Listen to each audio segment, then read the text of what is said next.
The most common way still today to promote your beats is to start a YouTube type beat channel and upload your beats onto there. Now there's loads of different videos out there on the internet which suggest different ways that you can best grow a type beat channel and utilize it to make beat sales. But there has been this one thing which I don't think has been tested enough, at least on YouTube. I haven't seen any YouTube tutorials on this, so I wanted to do this experiment to see if there is other ways that you can utilize YouTube type beat channels to grow your beats, get more engagement, get more traffic to your beat store, and make more beat sales. Now this method is actually creating second and third type beat channels for your beat store to promote your beats on a different YouTube channel while having a main YouTube type beat channel which would still be your main source of traffic. But the whole reason why I wondered if this would work is especially as a beat maker like myself, I upload in a couple of different niches. Some niches perform a lot better than others. In the past year and a half I have been uploading and selling beats. I have created a diverse catalog of beats, but some of the beats perform well on my actual beat store don't actually perform well on my YouTube type beat channel, which has led to a little bit of frustration when it comes to growing the type beat channel. But unfortunately one can do well on one platform but not well on the other in terms of its reach and how much it blows up. Now some people might think that you can't actually repost your beats onto different YouTube type beat channels. Maybe you're worried about something in the algorithm which would mess up your main type beat channel, or maybe you would get wronged for it by YouTube. Well, in this video I'm going to be debunking some of them queries because I have started not one but two secondary YouTube type beat channels with two niches which didn't perform as I think they could have done on my main type beat channel. So make sure you stick around to the end of this video because there is a lot of helpful information throughout this and I would not want you to miss it. And also smash that subscribe button as it's the best way to support the channel. So before I show you the results, I first have to explain what it is I've done, why I've done it, and how I'm going to make this best benefit me and my type beat channel. So I'm a pop producer. I upload a lot of different pop beats in different niches. This could be indie pop, synth pop, piano, ballads, even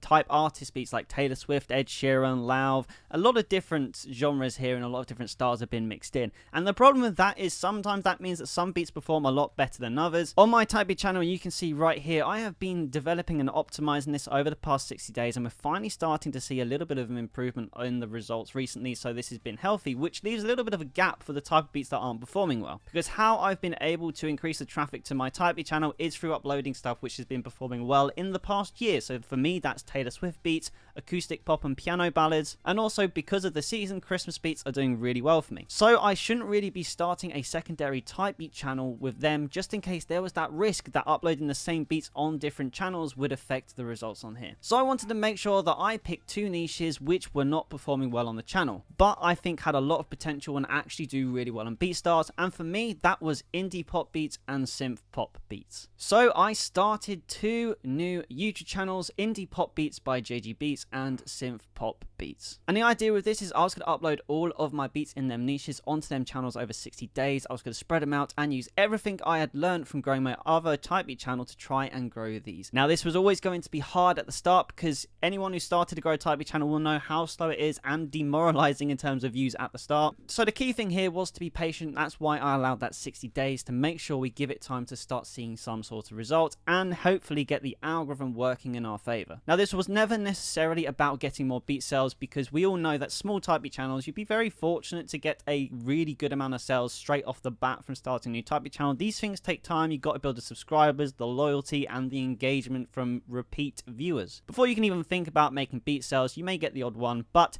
that was always something to keep in mind when we did this. So firstly, let me give you a little bit of source about how I've been optimizing my type beats because this is exactly what I've been implementing on these two channels before. So how I've been able to optimize my JG Beats channel recently is by changing things up on the content that I'm posting. So there's a lot of stock footage when it comes to the thumbnails which I'm using, but certain themes, so I like to use backgrounds, skies, them sort of backdrops. They seem to do really well for the YouTube clicks. I make everything in Canva and these are the two latest ones that I have made. Also, I make all of my channel arts as well in here, but you can see this is the sort of thing I'm going for. This is the sort of stuff which has been getting really good engagement. They perform best. If you scroll way far down, you'll see the sort of stuff I used to do for thumbnails, and now looking back, they're kind of ugly. So this is a nice, really clean, crisp and simple layout. So that is what I'm going with the thumbnails. For the titles, as you can see on my YouTube type beat channel, I always put free in front because they're free for non-profit, but that's all the sort of stuff that's in the description. I also like to keep my links, which you can see here in the first line of the description, which helps for clickage. And I also like to name beats as well because I feel like it gives the beats a little bit more value. So that's another thing I did as well. Then if we're moving on to the captions, I've actually learned to not overthink the captions. I don't think the captions have any bearing on views anymore. So I wanted to make make sure that I wasn't focusing too much on that. And as you can see here, I always keep it really simple now and to the point. So this is a piano ballad instrumental I uploaded this morning onto my Type Beat channel, and you can see here there is not much deviation from the fact that this is a piano ballad beat. So that's about 9 tags that I use, no more than that, because I don't think you need to use that many tags anymore. So that is what I was doing as well for these other 2 Type Beat channels. So with that all in mind, let's look at the results for the first channel, Synth Pop Beats. Okay, so I created this channel just before Indie Pop Beats. That's really good to know, but this is the results right here. And you can see how slow it was at the start. So we started this channel on the 15th of September, and I was uploading beats at first every day to get a little bit of content going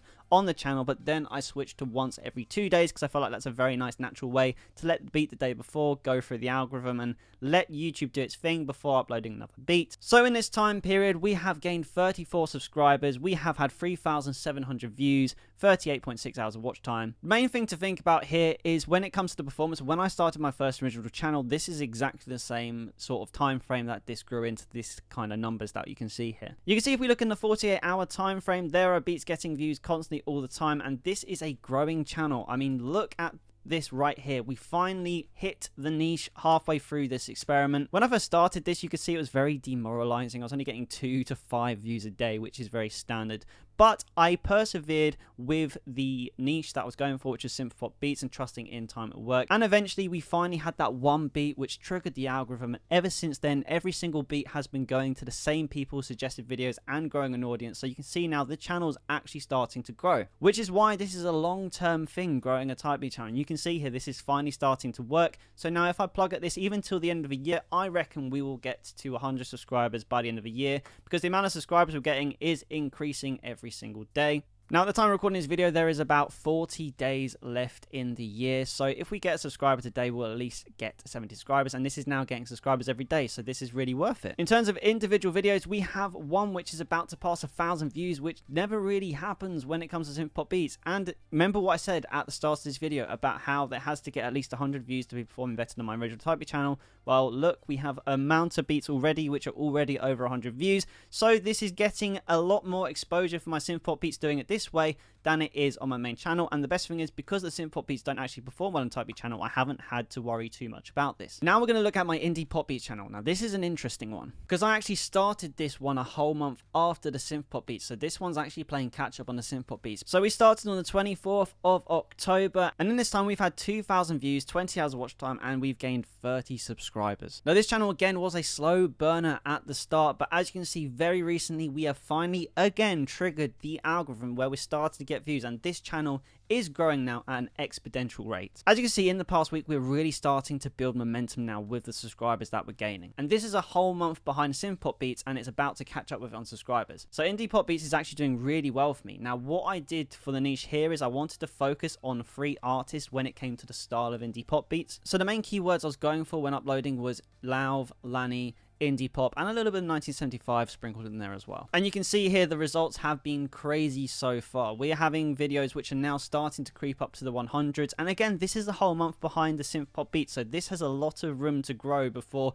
we can actually give any definitive results comparing it to synth pop beats. So the signs are there that it's performing better than any other indie beat on my actual main channel. Now something that's really cool is this video in particular. This is now at 707 views, and look at the growth on this one here. This is really the algorithm in full effect. This, if you supply it with the information over a long period of time, you can see that eventually the algorithm starts working for you. And that's why I'm with this channel, because this video right here is the one that has kick-started the Indie Pop Beats channel. So we can conclude that over a probably more of a 70-day period of uploading beats onto 2 different Type Beat channels, both of them have gained roughly the same amount of subscribers. The Indie Pop Beats is growing a lot quicker, but we've gained an extra 65 subscribers, and we've had an extra 5,000 views on our beats by doing this. And this is only an extra 5 minutes in my beat making day to create an extra video and upload it and put the links in. So there's really not a lot of effort that goes into doing this, but I have seen no effect at all on my channel in a negative way, because as I showed you at the start, my channel is actually performing better than it ever has at the moment, and that is while doing this. So to debunk that myth that you can actually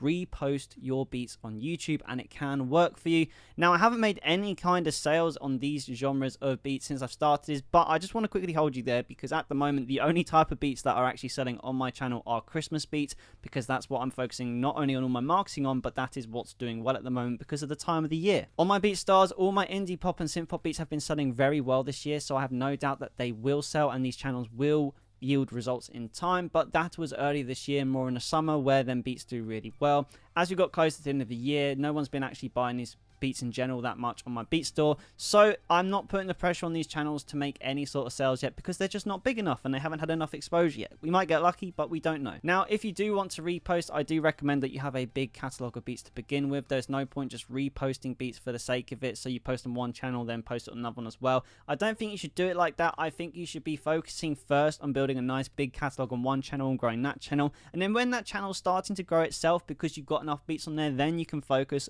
on the niches which aren't doing really well on your channel and then putting them in their own dedicated channel. Especially if you can build a catalog, it makes it so much easier. For example, I've got about 60 indie pop beats and about 70 synth pop beats, which is an extremely large back catalog of beats that I'm uploading, which will cover me till the end of the year. So next year, when them beats run out, then I will hopefully start making dedicated beats for these YouTube channels, which means I can focus on creating beats that do well for my main channel, while also focusing on beats which will do well for these channels as well, which will diversify and also increase the catalog of beats I have in my store, because that'll be multiple uploads a day at that point. So guys, thank you so much for watching this video. If you made this far, keep making music. Hope this helped, by the way, and I'll see you in the next video.